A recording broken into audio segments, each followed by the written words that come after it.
جہاں اہل بیت کا وہ طریقہ آ گیا، جہاں اہل بیت کا وہ طریقہ آ گیا کہ اہل بیت ہمیشہ میکسیمم پہ عمل کرتے ہیں اور ہم سے منیمم کا تقاضا کرتے ہیں۔ یہ نہیں کہتے ہیں کہ جو ہم کر رہے ہیں وہ تم کرو۔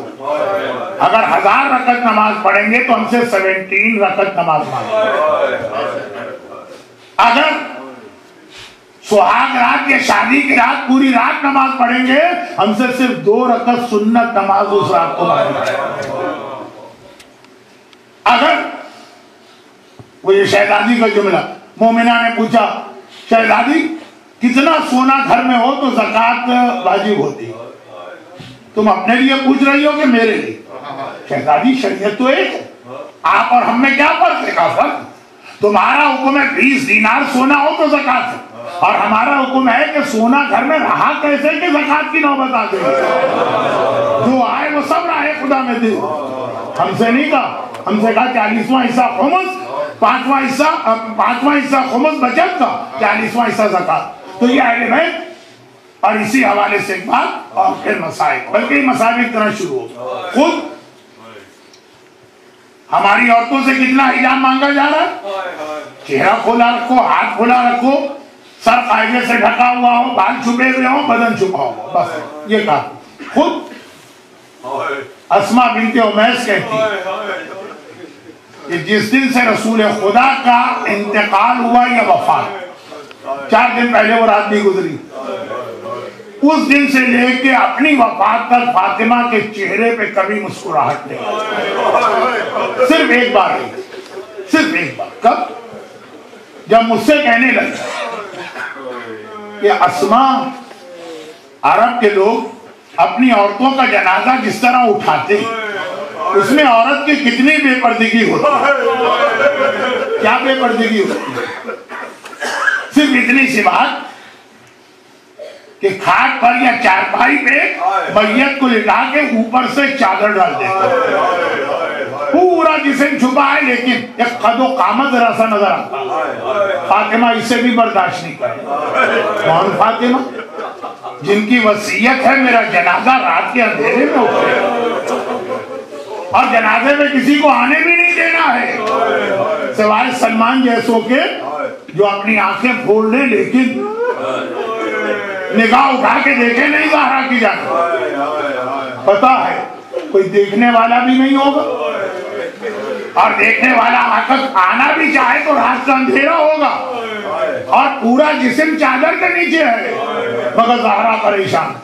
اسماء کہتی ہیں میں نے کہا شہزادی جب میں افریقہ گئی تھی وہ لوگ اپنی عورتوں کی میت پہ گہوارہ بناتے، وہ گہوارہ میں نے دکھایا، فتبسمت فاطمہ، پہلی اور آخری بار فاطمہ کے چہرے پہ مسکراہٹ۔ رسول اللہ کے بعد فاطمہ نہ اس سے پہلے کبھی مسکرائی نہ اس کے بعد۔ اب ایک سوال، مسکرانے کا مطلب یہ ہے کہ اتنی دیر کے لیے فاطمہ نے اپنا ماتم روکا، فاطمہ اپنا ماتم روکے ہیں، کون سا اتنا اہم مسئلہ ہے؟ دیکھیں کوئی اتنا ہی اہم مسئلہ ہوگا، ہمارا آپ کا ماتم نہیں ہے، ہم بھی اپنا ماتم نہیں روکتے، یہ فاطمہ کا ماتم، جس کے لیے معصوم نے کہا کہ آدم سے قیامت تک میری جدہ فاطمہ سے زیادہ رونے والا کوئی نہیں، اور میرے دادا سجاد سے زیادہ رونے والا کوئی نہیں، مگر اس میں بھی ایک جملہ کہہ دوں، آقا سجاد جتنا 35 سال ہوئے فاطمہ اتنا 90 دن ہو گئے، مگر اس ماتم کو روکا فاطمہ نے، خالی روکا نہیں مسکرائی۔ کب؟ جب حجاب جو پہلے ہی محفوظ ہے، لیکن ہماری عورت سے کیا یہ ڈیمانڈ ہے کہ ایسا حجاب کرو؟ خود میکسیمم پہ گئی، منیمم، بس ختم بات، زیادہ لمبی بات اب ضرورت ہی نہیں۔ 2 جملے، ایک سن لیا، اسی سے ریلیٹڈ ایک اور جملہ۔ فاطمہ کا ماتم اگر رکا کسی وجہ سے تو کائنات کا سب سے بڑا مسئلہ ہوگا وہ حجاب۔ اور ایک بات بتائیے، فاطمہ کا جنازہ جا رہا ہے، میت جا رہی ہے، رات کے اندھیرے میں جا رہی ہے، علی اگر یہ جنازہ چھوڑ کے واپس آ جائے چاہے تھوڑی دیر کے لیے صحیح تو کوئی معمولی بات نہیں ہوگی، کوئی اتنا بڑا مسئلہ ہوگا جس کے لیے علی نے زہرا کی میت پہ جنازہ چھوڑا۔ اور وہ کیا تھا؟ وہ یہ تھا فاطمہ کی شہادت یا وفات دن کے وقت سارا دن انتظار کیا، رات کا اندھیرا ہو تب یہ جنازہ اٹھے گا۔ آدھی رات کوئی جنازہ گھر سے باہر چلا، کوئی نہیں ہے جنازے پہ، روکا گیا ہے سب کو، صرف 7 افراد جس میں اکثر خاندان کے بہت قریب اور ایک دو سلمان جیسے۔ مولا کے کان میں کسی بچی کے رونے کی آواز آئی، مولا نے مڑ کے دیکھا، ننھی زینب جس کی عمر مشکل سے 6 سال اور پورے حجاب کے ساتھ ہے، زینب کا حجاب، اور رات کا اندھیرا ہے، ماں کی میت کو گھر سے نکلتا دیکھا، اماں کہتی بھی ایک قدم چوکھٹ کے باہر آ کے رک گئی، آگے نہیں بڑھی۔ علی نے کہا حسن بیٹا، حسین بیٹا، اپنی ماں کا جنازہ لے کے چلو، میں ابھی آ رہا ہوں۔ جنازہ چھوڑ کے آ گئے، چلے چند منٹ صحیح لیکن آ گئے۔ کیوں؟ زینب کے سر پہ ہاتھ رکھا، زینب ابھی تیرا غیرت مند باپ زندہ، وہ یہ برداشت نہیں کر سکتا کہ اس کی زندگی میں اس کی زینب گھر سے باہر آئے۔ 6 سال کی زینب، رات کا اندھیرا، پورا حجاب، مگر غیرت مند علی یہ برداشت نہیں کر سکتا، جنازہ چھوڑ کے آ گیا، زینب کو گھر میں بھیجا۔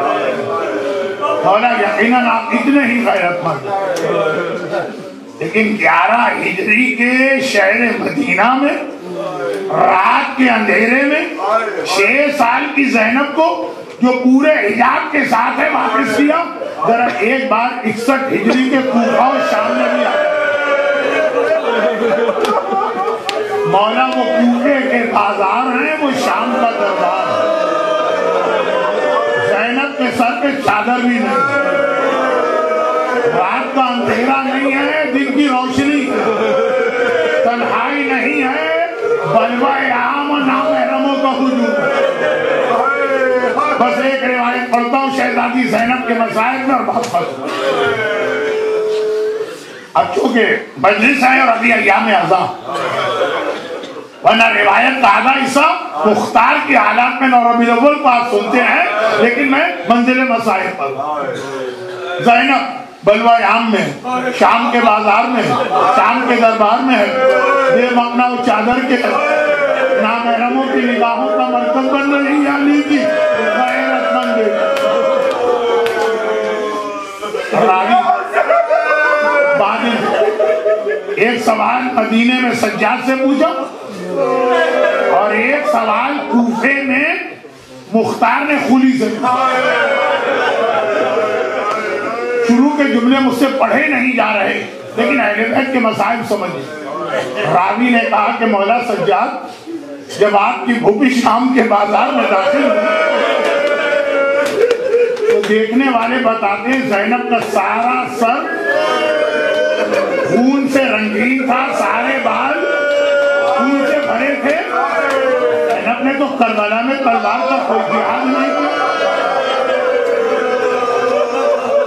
آپ اتنا رو رہے ہیں تو سوچئے مولا سجاد کے دل پہ یہ کیا قیامت گزری۔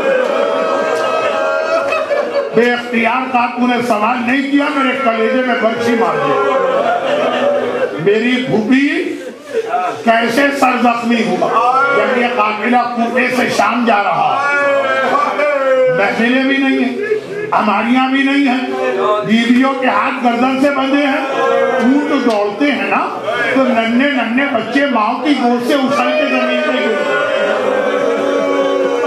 ہمارے ساتھ کہتا ہے اسی پر سے سواریوں کو گزار دو، اب یہ بچے تڑپ تڑپ کے شہید ہو رہے۔ زینب نے دیکھا فریاد کرنے سے یہ ظالم نہیں رک رہا، میری بھوپی نے طریقہ بنا دیا، اب کوئی بچہ گرتا ہے تو زینب بھی چلتے اونٹ سے اپنے آپ کو زمین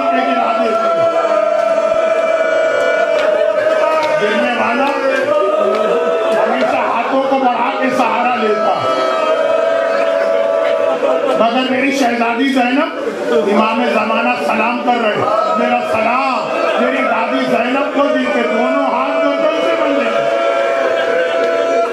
پورا راستہ کتنے ہی بچوں کو بچانے کے لیے زینب نے اپنے آپ کو اونٹ سے گرایا۔ جب بازار شام میں زینب داخل ہوئی سارا سر خون سے، بس ایک جملہ ہو اس کا جواب اور ختم بات۔ اور ایک راوی کہتا ہے جب زینب بازار شام میں داخل ہو تو سارا چہرہ بھی زخمی تھا، سر یہ چہرہ۔ یہ سوال و جواب کوفے میں مختار نے کی۔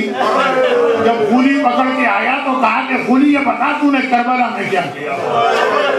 کہا کربلا میں جب میرے ساتھی مال و اسباب لوٹ رہے تھے مجھے آنے میں دیر ہو گئی، جب میں پہنچا تو سارا مال و اسباب لوٹا جا چکا، حتیٰ یہ کہ ساری بیویوں کی چادر بھی چھینی جا چکی، بس صرف زینب کے سر پہ چادر سلامت۔ زینب کس کا نام ہے؟ یہ رسول اللہ کی بیٹی ہے، یہ فاطمہ کی وارث ہے۔ زینب کی چادر پہ ہاتھ ڈالنے کی ہمت یزیدیوں میں بھی نہیں، ایک جلال تھا، ایک ہیبت تھی زینب کی، کوئی قریب نہیں آ رہا۔ خولی کہتا ہے میں نے دیکھا کہ مجھے کچھ نہیں ملا، یہی ایک چادر ہے، میں نے سوچا میں اپنا نقصان کیوں کروں، میں قریب آیا، میں نے چادر زینب پہ ہاتھ ڈالا۔ خولی کون؟ خولی فوج کا سپاہی ہے، فوج میں جوان اور طاقتور سپاہی بھرتی ہوتے ہیں، ایک جوان اور طاقتور۔ زینب کون ہے؟ 55 برس کی ضعیفہ عورت ہے، اور اپنے کلیجے پہ 18 داغ بھی ابھی برداشت کرتے، مگر ہے تو فاتح خیبر کی بیٹی نا، ہے تو عباس جدی کی بہن نا۔ خولی کہتا ہے میں نے چادر زینب پہ ہاتھ ڈالا، زینب نے اپنی چادر کو دونوں ہاتھوں سے مضبوطی سے پکڑا، میں سارا زور لگا کے تھک گیا، چادر زینب کو نہیں چھین سکا۔ 55 برس کی زینب فاتح خیبر کی شان میں کھڑا، میں نے دیکھا اس طرح میں چادر نہیں چھین لاؤں گا، میرے ہاتھ میں کوڑا تھا، میں نے کوڑا اٹھایا، زینب کے چہرے پہ کوڑا مارا، کھال پھٹی، وہ خون جاری ہوا، زینب نے کہیں اور نہیں دیکھا، قرآن کی جانب دیکھا، عباس بھیا عباس آگے دیکھ میری زینب کی چادر کس طرف سے۔ برحمتك يا أرحم الراحمين وصلى الله على محمد وآله